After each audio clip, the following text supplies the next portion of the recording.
Race, gender, and class all come to a head in the Netflix television event American Son. This is based on a Broadway play, but how does it translate to the screen?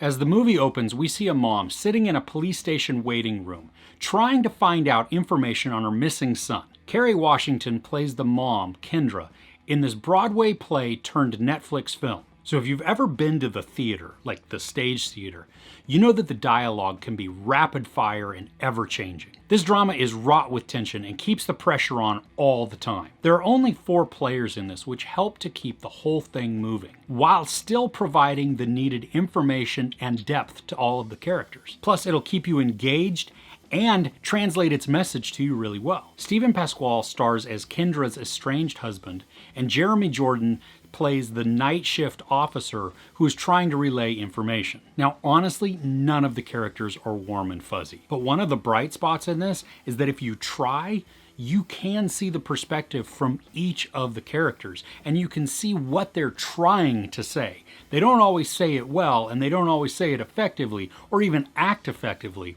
but you do get a sense of what they are trying to accomplish. And then you combine that with they all have their major flaws, which then go to contribute to the mounting tension. Misunderstandings and assumptions further complicate the scene as emotions run high. Then you add in the comments about race and gender as well. And all those do is just skew the conversations even further. Kendra is a hard person to like because she is fully amped right from the very get-go. Right as we see her, she is just out of the gate full charge. Now, yes, she is fearful for her missing son. And then you combine that with the comments made by the officer that only go to further exacerbate the entire issue. His words, his actions, they don't provide any sort of comfort. But like I said before, if you do look, you get to see what each person is trying to say.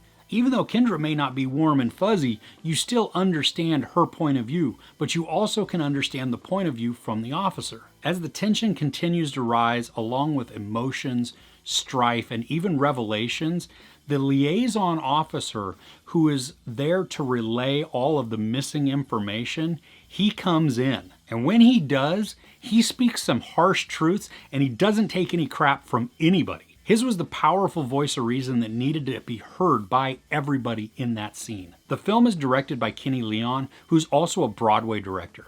And so that is awesome because he brings that entire sensibility to the screen in this. He understands the direction, he understands how the dialogue needs to happen, he even understands how to frame the shots and how to make the movement of the camera happen so that we feel like we're there watching the play, but we get to be a little bit more intimate because we do get to be up close, more close to the actors, to hear more of their words, to see their tears, or to see the spittle coming from their mouth as they're just so angry and so just filled with emotion. This story does a great job of unpacking racial biases and stereotypes, along with gender inequalities, and even tackling the class issue, especially when you combine that with a racial component.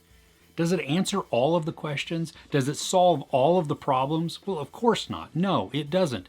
But it does continue the conversation, which I think is really needed. And with that continuation of the discussion, it provides more avenues for learning, more avenues for understanding, more avenues to see other people's perspectives, to take a moment, to take that beat and just see, ooh, okay, and then look at it from somebody else's point of view also. Because we all go into this with our own biases, whatever that happens to be.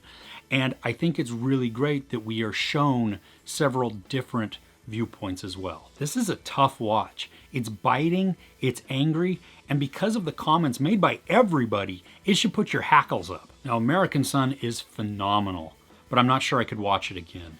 I mean, it is tough, it is brutal, and I loved it, and it did cause me to think, it caused more discussion, and I love that. I think that is a huge plus. Anytime something can make us stop and really think about our own biases and even what we believe about people. It is 90 minutes of high tension and stellar storytelling. You should definitely watch this. Now, if you're not used to watching stage plays, this may take a little bit getting used to, from the direction to the dialogue delivery, even to how sometimes they talk over each other just a little bit. This is a very powerful story, and it needs to be experienced, and it needs to be watched. There's no sex or nudity, some mild violence, and profanity. I give American Son 5 out of 5 couches. So what is your favorite play, or who is your favorite playwright? My favorite playwright is David Mamet. Let me know who yours is, or what yours is, in the comments below. If you enjoyed this review, please give it a like. Also, don't forget to share and subscribe. I'm Chris. This is Movies and Munchies. Thanks for couching with me.